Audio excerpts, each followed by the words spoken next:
नमस्कार विद्यार्थियों। पिछली कक्षा में हमने गजानन माधव मुक्तिबोध जी की प्रसिद्ध कविता बबूल का अध्ययन किया। बबूल यहाँ भारतीय समाज में समझे जाने वाले निम्न वर्गीय और शोषित वर्ग का प्रतीक है। बबूल के माध्यम से गजानन माधव मुक्तिबोध जी निम्न वर्गीय एवं शोषित वर्ग की व्यथा को व्यक्त कर रहे हैं। प्रकृति ने वृक्षों के साथ, जंगल में उगने वाले वृक्षों के साथ किसी प्रकार का कोई भेदभाव नहीं किया। वे समान रूप से सूर्य और चंद्रमा, 7 ताराओं से रोशनी प्राप्त करते हैं। बसंती जो हवा है वह पेड़ पौधों के साथ भेदभाव नहीं करती, और जिस तरह से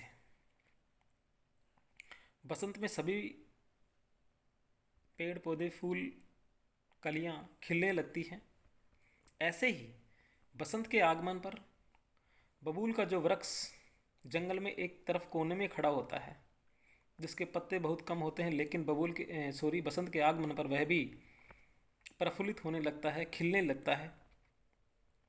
इसके माध्यम से गजानन माधव मुक्तिबोध जी ये कहना चाहते हैं कि जब प्रकृति ने भेदभाव नहीं किया, माना कि जंगल में उगने वाले श्रेष्ठ जाति के वृक्ष अपने आप को बबूल की बजाय, बबूल की तुलना में उच्च वर्ग का समझते हैं, लेकिन जब प्रकृति उनके साथ किसी प्रकार का भेदभाव नहीं करती तो मानवीय भारतीय समाज में ये मानव, जिसे प्रकृति ने समान रूप से बनाया है, तो ये मनुष्य क्यों एक दूसरे से भेदभाव करते हैं, क्यों एक दूसरे का शोषण करते हैं, क्यों एक दूसरे को उच्च और निम्न समझते हैं।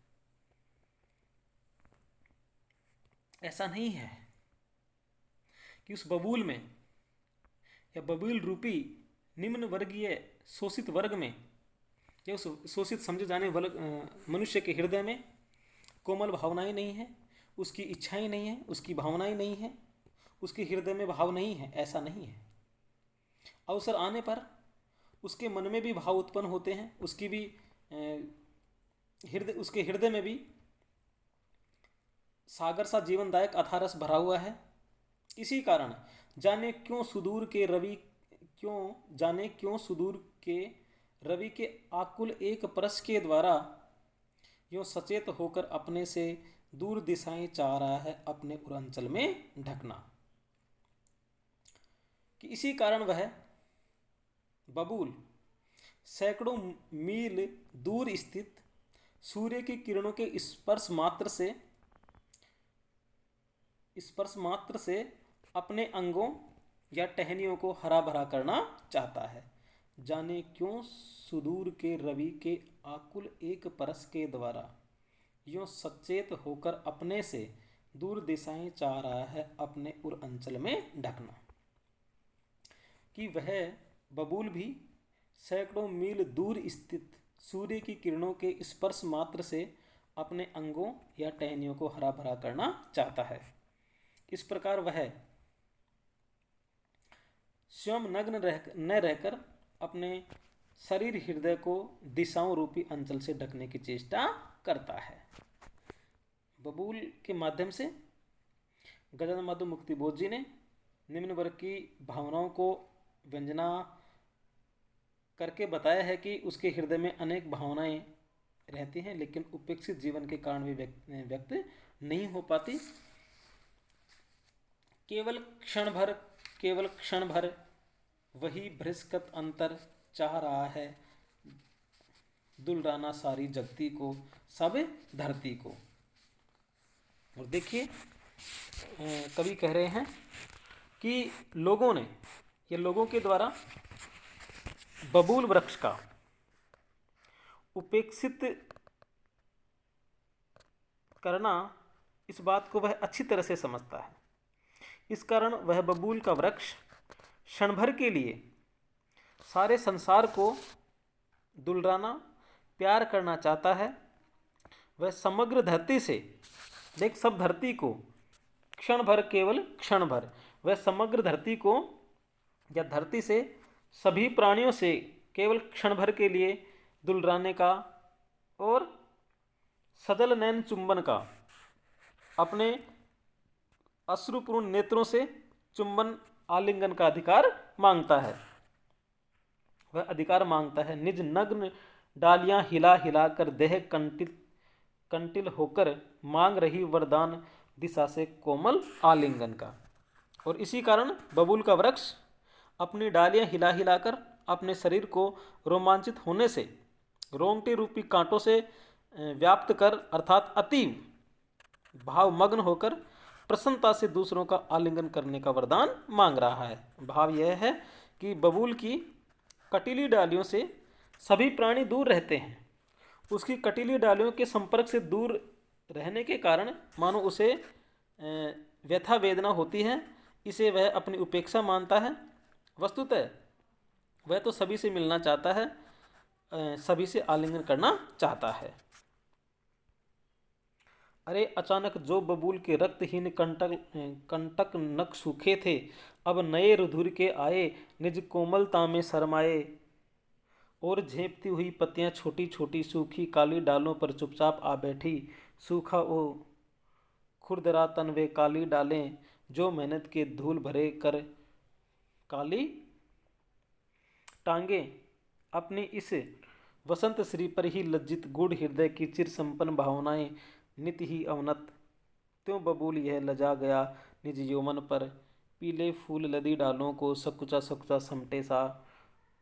जितना जितना हुआ संकुचित लज्जानत, वह उतना उतना उभर उभर पड़ता यौवन रस। कांप रही है पत्ती पत्ती, एक अकुल कंपन में डूबी शाखाएं सपनों में हंसती।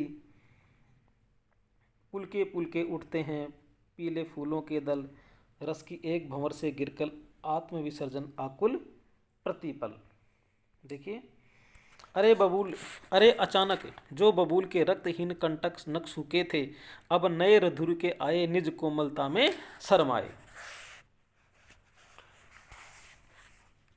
निज कोमलता में शरमाए और झेपती हुई पत्तियां छोटी छोटी सूखी काली डालों पर चुपचाप आ बैठी। तो देखिए, कवि कह रहे हैं कि बसंत ऋतु के आने पर, बसंत ऋतु के आगमन पर अचानक ही बबूल वृक्ष पर भी उसका प्रभाव पड़ा और अब उसके रक्तहीन नाखों के समान सूखे हुए कांटों पर नई रुधिर रूपी सरसता का संचार होने लगा। निज कोमलता में शरमाए और झेपती हुई पत्तियां छोटी छोटी सूखी काली डालों पर चुपचाप आ बैठी। और क्या हो रहा है, उन कांटे या कटीली डालियों पर बसंत ऋतु के कारण नवीनता का संचार होने से कुछ कोमलता आ गई है और उन पर छोटी छोटी पत्तियां भी निकल आई हैं। इस तरह बबूल की सूखी काली डालें जो सदा धूल से भरी रहती हैं, उनके तन काले तथा खुरदरे रहते हैं, वे भी बसंत ऋतु के कारण हरी भरी हो गई हैं। जो मेहनत के धूल भरे कर काली टांगे अपनी इस वसंत श्री पर ही लज्जित। इस प्रकार स्वयं के शरीर में आए इस परिवर्तन को देखकर बबूल का वृक्ष मानो लज्जित होने लगा, जैसे कोई व्यक्ति अपने हृदय की गूढ़ हृदय की चिर संपन्न भावना नित ही अवनत, जैसे कोई व्यक्ति अपने हृदय की रहस्यमयी भावनाओं से सदा झुका रहता है, उसी प्रकार बबूल का वृक्ष नए नए पत्तों से लदकर मानो नव यौवन भार से कुछ झुक गया है। त्यों बबूल यह लज गया निज यौवन भार त्यों बबूल यह लजा गया निज यौवन पर, पीले फूले लदी डालों को सच्चा सच्चा समेटता सा। और क्या हो रहा है, उस समय उसकी डालों पर छोटे छोटे पीले फूल खिलने लगे। देखिए, पीले फूल लदी डालों को सच्चा सच्चा समेटता सा, जिससे संकुचित होता हुआ लजता हुआ सा वह सुंदर दिखाई देने लगा। उस पर जितना जितना हुआ संकुचित लज्जानत, वह उतना उतना उभर उभर पड़ता यौवन रस। और क्या है, उस पर वसंत काल के कारण यौवन का रस पीले फूलों के रूप में बार बार उभरने लगा तथा कांप रही है पत्ती पत्ती, एक अकुल कंप में डूबी शाखाएं सपनों में हंसती। तब हवा के झोंकों से उसकी पत्तियां हिलने लगी उसकी शाखाएं मानो पीले फूलों से रोमांचित होने लगी और उन पर सौरभ का मनोरम संचार होने लगा। उस अपने रसमय रूप से वह पीले फूलों से आत्म विसर्जन करने के लिए मानो प्रतिक्षण व्याकुल सा रहने लगा। पुलके पुलके फूलों के दल रस की एक भंवर में गिरकर आत्म विसर्जन आकुल प्रतिपल, यानी तब हवा के झोंकों से उसकी पत्तियां हिलने लगी। पुलक पुलक उठते हैं पीले फूलों के दल और उसकी शाखाएं मानो पीले फूलों से रोमांचित होने लगी। रस की एक भंवर में गिरकर और उस पर सौरभ सुगंध का मनोरम संचार होने लगा। उस अपने रसमय रूप से वह पीले फूलों से आत्म विसर्जन आकुल प्रतिपल, पीले फूलों से आत्म विसर्जन करने के लिए मानो प्रतिक्षण व्याकुल सा रहने लगा। तो देखिए, इस प्रकार हम देखते हैं कि मुक्तिबोध जी ने बबूल के वृक्ष पर बसंत ऋतु के प्रभाव का सुंदर चित्रण किया है। साथ ही अलंकारों को जब हम देखते हैं तो इसमें देखिए मानो जनो जैसे शब्द आए हैं, तो उत्प्रेक्षा अलंकार है। और बबूल के वृक्ष की भावनाओं को व्यक्त किया है, तो यहाँ प्रकृति का मानवीकरण किया गया है। तो जाहिर सी बात है यहाँ पर मानवीकरण अलंकार है, क्योंकि मैंने आपको पहले ही बताया कि बबूल वृक्ष के माध्यम से गजानन माधव मुक्तिबोध इस कविता में निम्न वर्गीय एवं शोषित वर्ग की भावनाओं को व्यक्त कर रहे हैं। तो पूरी जो कविता है उसमें मानवीकरण अलंकार का प्रयोग हुआ है। अगली कक्षा में हम अगले कवि का अध्ययन करते हैं। तब तक के लिए नमस्कार, धन्यवाद।